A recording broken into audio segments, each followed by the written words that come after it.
folk pottery of northeast Georgia has its roots in the basic needs of everyday life in Appalachia.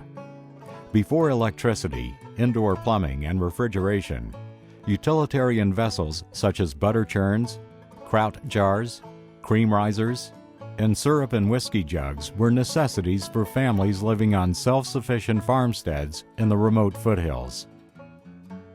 Georgia folk pottery came into its own in the early 1820s when potters from the Carolinas migrated to Georgia and introduced alkaline glazing, a distinctly regional stoneware tradition that became the standard in northeast Georgia.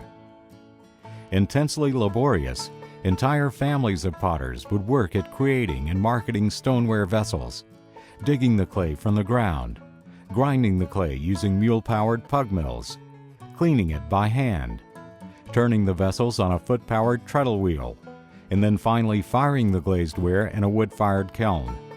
It was hard work. It took the whole family to keep the pottery shop going. I got started probably by the time I was 5, 6 years old. And one of my operations was grinding clay with a mule. And I'd drive that old mule around that track hundreds of times. I used to make Daddy's glazing. That was my job, getting his wood and clay and getting his glaze. We'd go around to people's houses and get all ashes they had in the fireplace or wherever we could get them, and get up enough to make a batch of glazing. And we grind it through that rock.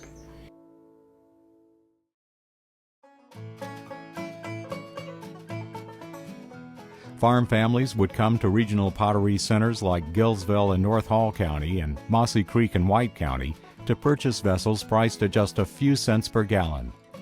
By the mid-1800s, it is said that there were 75 pottery shops in the Mossy Creek area alone.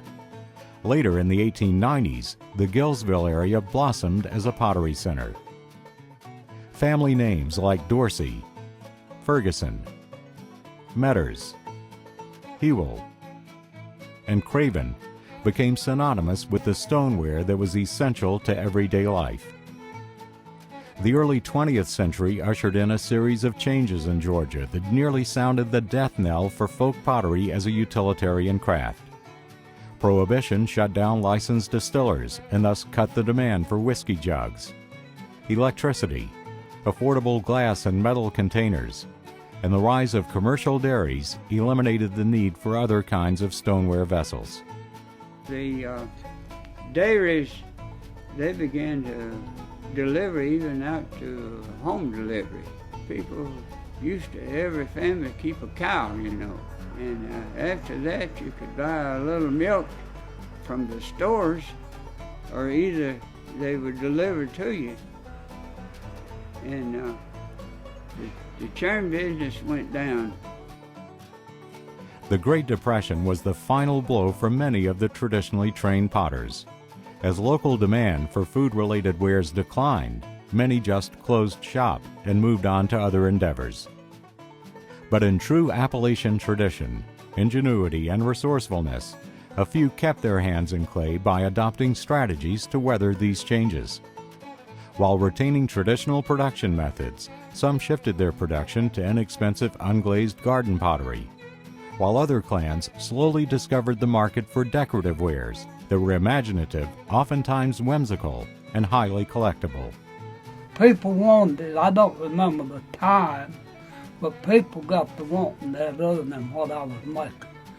Then I changed over and made the grape for grapes and pots and pictures of the grapes. People just went wild over that. They called it art pottery, but it's just old country pottery. At the Folk Pottery Museum of Northeast Georgia, you'll interact with exhibits that trace 200 years of the region's folk pottery history. You'll learn the history and stories of these men and women who shaped the earth and water of this region into once essential household items, now valued and collected as distinctive folk art.